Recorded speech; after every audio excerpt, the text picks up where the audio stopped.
Christmas is expensive. In today's video, I'm going to be sharing 5 easy ways you can save money on your Christmas food.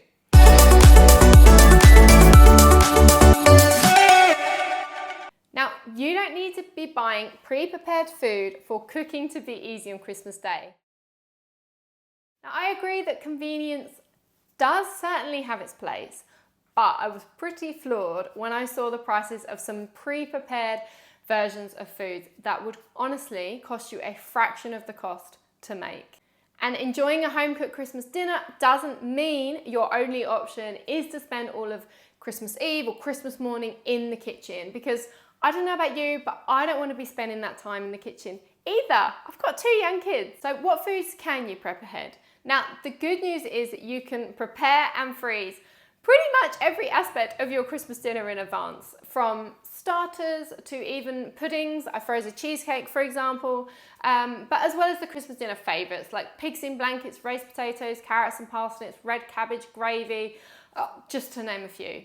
But as a side note, if you've never tried freezing potatoes, you're missing out. Now, on my channel, I've already got some make ahead videos up, as well as our 1-hour Christmas dinner prep video, where you'll see what we made in 1 hour ahead of Christmas dinner, which was roast potatoes, pigs in blankets, carrots and parsnips, stuffing and bread sauce. And check out the link in the description for loads more make ahead recipes. I cannot stress enough how important it is to take 5 minutes to plan out your Christmas Day menu.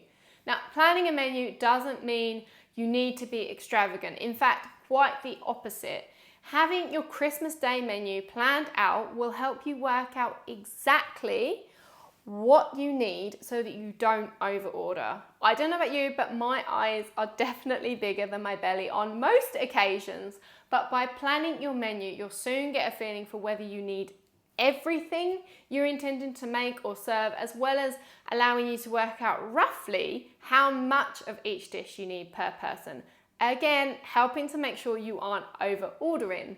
And having your menu planned out will also give you a sense of freedom to have a look at what you can buy now and what you can prep in advance. And if you're not sure where to start when it comes to working out how much you might need of each dish, here are some approximate portion guides for some of the classic Christmas dinner favorites. Now, all of the amounts are per adult portion, so if you've got children between the ages of 5 and 10, I'd allow roughly 2/3 of an adult portion instead. Okay, so this kind of goes hand in hand with the previous point, because it's not just a case of having your Christmas food in the freezer for convenience on the day. It also means that you've already bought it. You don't need to find the money to make this huge dinner, because you've already made little bits here and there. And obviously, there's a lot of foods that will also have a long shelf life, like jars, condiments, alcohol, dry foods that you can pick up when they're on offer and happily stash it away. And don't forget to even check your cupboards from last year, because you might be surprised at how much dried or jars of foods will still be in date, providing they've not been opened, of course. So whilst you're planning your Christmas menu, don't just stop at Christmas Day. So although the period between Christmas and New Year is often a time where the days merge into one, which is fueled by chocolate and cheese, I would suggest having a loose meal plan for the days around Christmas, as this will seriously help you from, again, over ordering and wasting food that you really didn't need to waste. Having a loose meal plan will help make sure that you're actually using up those leftovers, as well as helping you make sure you actually have what you need to make the new dish.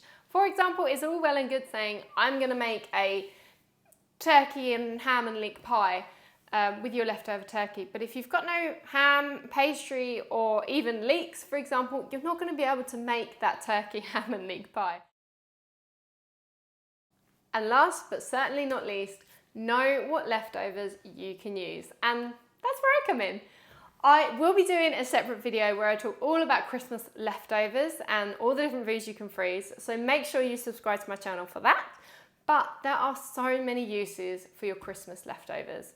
Did you know that there are over 4 million Christmas dinners thrown away in the UK every single year?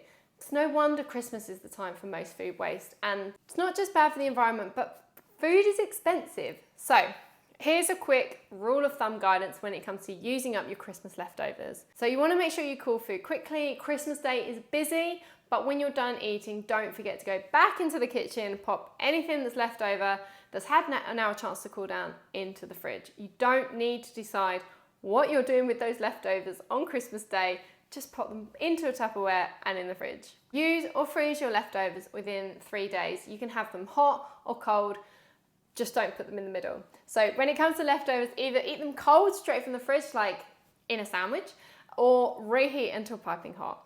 And the good news is, if you've frozen and defrosted your food like turkey or raw meat, pigs in blankets, etc., then you can still freeze or reheat the cooked leftovers. And there we go. Hope you found these tips useful. Don't forget to subscribe to my channel for lots more Christmas content coming up.